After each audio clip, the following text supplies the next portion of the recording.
Papa.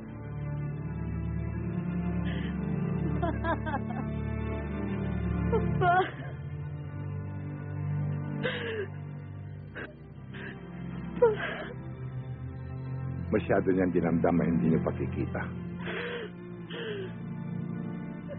Lagi kang inaalala at tinatanong. Naupo siyang parang kandila. Ginawa lahat ng doktor o kanyang makakaya upang manumbalik ang kanyang sigla.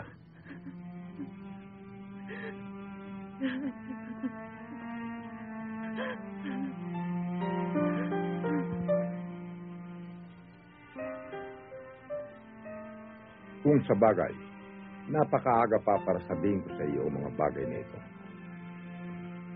Pero iha, meron tayong kasabihan na ang tao, kapag nasa kabilang buhay na, ay hindi natatahimik hanggat hindi nasusunod ang huli niyang kagustuhan.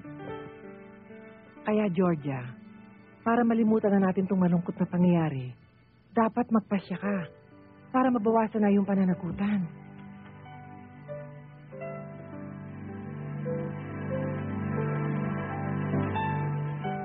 Georgia, ang ginawa sa'yo ni Charlie ay bunga ng labis niyang pagmamahal.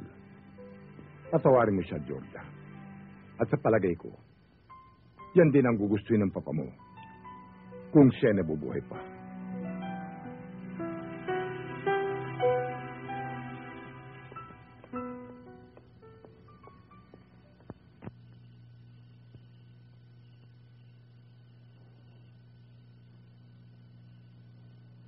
Tinatawag mo raw.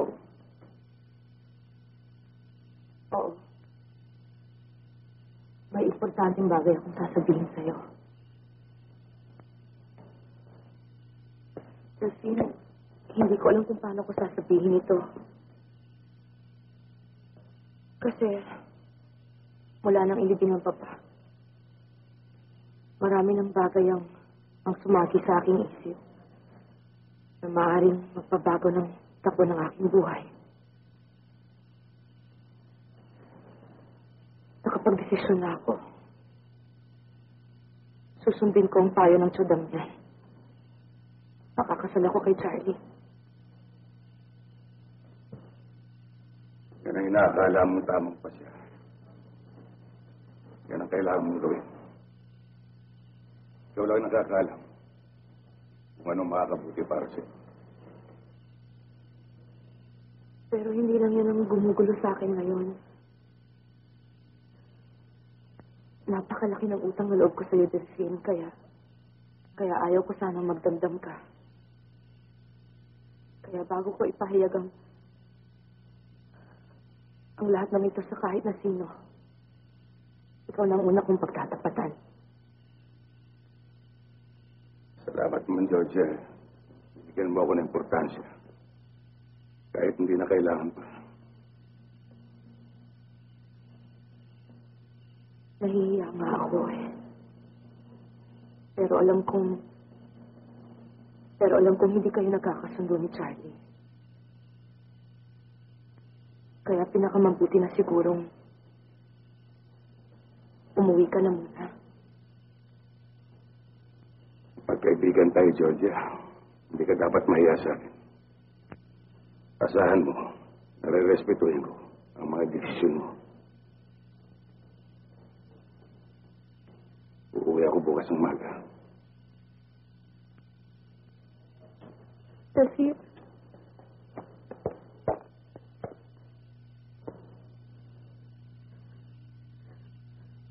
Maraming salamat sa iyo, Delphine. Sa lahat ng ginawa mo para sa akin. Hindi ko kalilimutan yun.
na bang lahat ng padadala mong imbitasyon? Oo. Ang dami pa nito ah. Sigurado nga na wala ko na imbitahin. Wala. Paano mo yung mga taga-ron? Taga-ron? Oo, yung mga taga-barangay Saro. Sina Delphine, sina Mang Basilo. Mga naging kapitbahay mo. Huwag na. Bakit naman? Akala ko ba sabi mo sa akin na kahit sandali ka lang sa lugar na yun, doon mo naranasan ang pinakamasayang araw sa buhay mo. Kahit pa paano, nagkaroon ka na ng pagtingin sa kanila. Natural lang na imbitahin mo sila. Hindi ko may kakailayon, Cynthia. Pero sa tingin ko, galit pa si Charlie kay Delphine. Huwag na natin ibalik ang mga nangyari nung araw. Okay, ikaw bahala.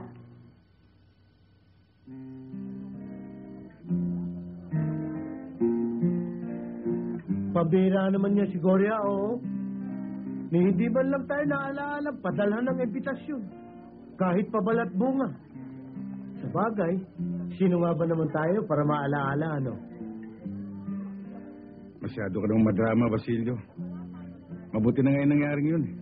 Hindi tayo mag-aagilap ng masusuot. Sus, Ginoo. Kailangan pa ba nating magbihis ng mag-ara? Simple lang, pwede na yun. Total, manunood lang tayo. Ano? Pupunta pa tayo ng probinsya para manood lang? Oo! Ang ibig ko sabihin, Delphine, gusto ko namang makita kung maligaya siya sa araw ng kasal niya. Ano kaya sa palagay mo, Delphine? Lumigaya kaya siya doon sa mapapangasawa niya?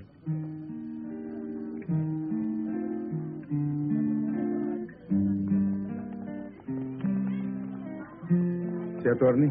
Sino attorney? Teka, Aba, sino kaya yun? attorney, napasyal kayo. Hindi naman pala mahirap hanapin itong lugar mo, Delphine, ha? Oo. Tuloy ho kayo.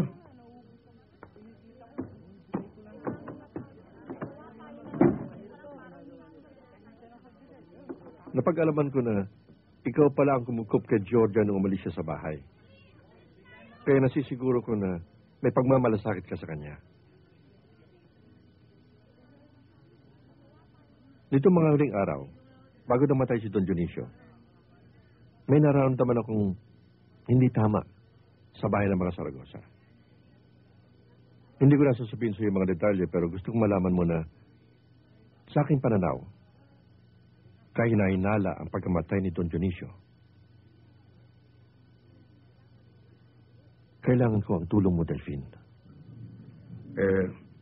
Paano ho ako makakatulong? Una, hindi dapat patuloy ang kasal ni Georgia. Wala pa akong hawak na katibayan. Kailangan ko pa ng konting panahon. Ikaw lamang malalapitan ko, Delphine. Tulungan mo si Georgia.